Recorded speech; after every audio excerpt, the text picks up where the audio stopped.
Hello, hello, j'espère que vous allez bien. Déjà le 10e épisode de la 4e série. Depuis le début, c'était des séries de 10 épisodes, puis le Seigneur me met vraiment à cœur de changer un peu, euh, un peu la façon de faire, puis on sait que ces projets sont 100 fois meilleurs que les nôtres, puis on ne doit pas garder une rigidité sur ce qui était, parce que ce qui était, on doit l'accepter à un moment, puis ensuite il faut évoluer selon comment le Seigneur veut travailler en nous et comment le Seigneur veut agir dans notre vie pour faire sa volonté.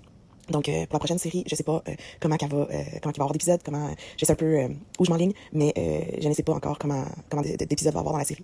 J'ai à cœur de vous dire que ça va être une série qui finira jamais la 5e. Puis ça va être vraiment selon ce que le Seigneur veut. On va peut-être sauter d'un sujet à l'autre, comme on fait depuis le début, mais il va nous ramener sur l'essentiel de la vie qu'on doit apprendre, l'essentiel qu'on doit vraiment sortir de la Bible, parce que depuis que je me suis convertie, je trouve ça incroyable comment la Bible est mal utilisée. Puis je dis pas que moi je l'utilise mieux qu'un autre, non, c'est en toute humilité que je vous dis ça, parce que le Seigneur me fait don d'une mémoire incroyable. Puis il me fait voir, je suivais des enseignements religieusement, des enseignants, des apôtres, des pasteurs, peu importe comment ils se nomment.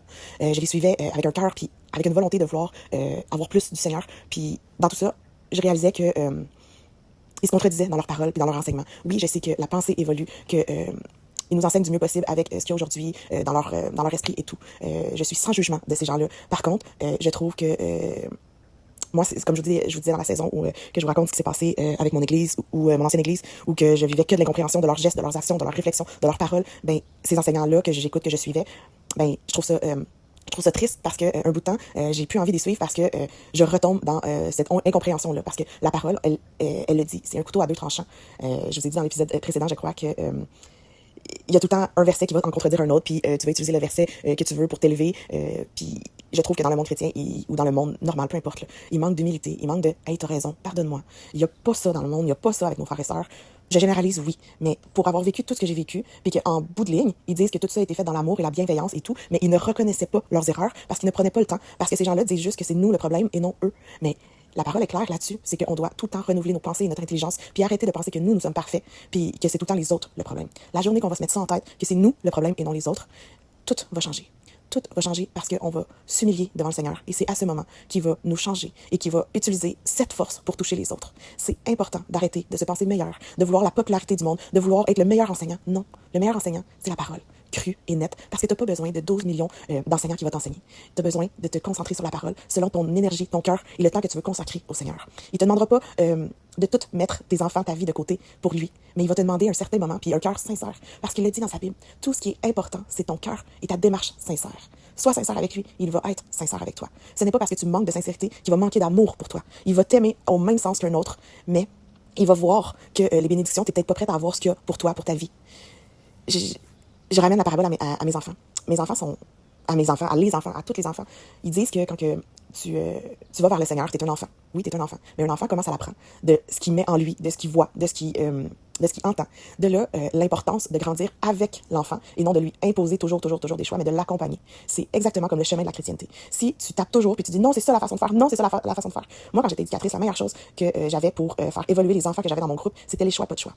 Tu le sais, c'est quoi le bon choix. Puis le Seigneur agit comme ça parce qu'il te donne toujours deux chemins. Mais il va te guider par l'esprit que tu as en toi vers le bon chemin. Mais si tu décides l'autre chemin, il va t'aimer, il va te pardonner. Mais il te laisse tout le temps deux choix. Nos enfants, on devrait les élever de la même façon. On veut qu'ils rangent leur chambre, exemple. Ben, est-ce que tu peux ranger ta chambre ou est-ce que tu veux que je t'aide à ranger ta chambre? Il va voir que s'il a besoin d'un moment avec toi, seul à seul, il va accepter que tu l'aides à ranger ta chambre. Et c'est peut-être à ce moment-là qu'il va se confier des choses ou qu'il va se sentir important. Puis c'est ça qu'il avait besoin dans sa journée, un moment personnel avec toi. Puis si tu choisis de faire le ménage, d'avoir le résultat que tu veux, sa chambre propre, ben vous êtes les deux gagnants dans tout ça. C'est d'accompagner dans la bienveillance. Les choix, pas de choix, je me répète, mais c'est merveilleux. Que tu sois dans le monde chrétien, tu peux dire la parole, tu peux dire à un chrétien, écoute, moi je suis guidée à te dire ça. La parole, l'esprit, après avoir prié, parce qu'il faut prier avant de parler à quelqu'un, me dit ça. Mais il y en a beaucoup qui disent ça aussi. C'est libre à toi de prier et je sais que tu vas faire le bon choix.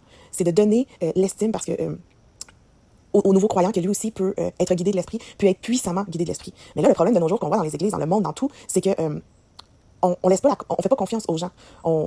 Pardonnez-moi, je cherche mes mots, là, mais dans l'Église, pas on condamne, mais on garde on garde une pression sur les gens devant l'auditoire, tu sais.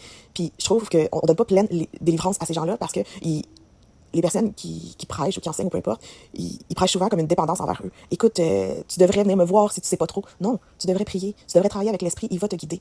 Ok, peut-être que tu l'entends pas encore, mais est-ce que tu veux qu'on prie ensemble pour que tu puisses encore plus le recevoir, encore plus être guidé de l'Esprit? Parce que, pardonne-moi, parce que moi, je suis guidé de la chair comme toi, puis moi, je fais des erreurs comme toi. Mais le problème, c'est que les leaders, ils se croient tellement parfaits, ils donnent tellement une idéologie qu'ils sont parfaits, qu'ils donnent des complexes aux gens. Mais quand tu les écoutes, quand tu prends le temps de prier sur leur vie, quand tu prends le temps de visualiser comment ils partagent sur les réseaux sociaux, comment ils s'expriment, mais tu réalises que ils sont comme moi et vous, ils sont remplis de chair, ils sont remplis d'ego, ils sont remplis de d'un désir de toujours être plus vu, d'un désir de toujours être plus populaire. Mais la popularité est une chose du monde et pas une chose du Seigneur.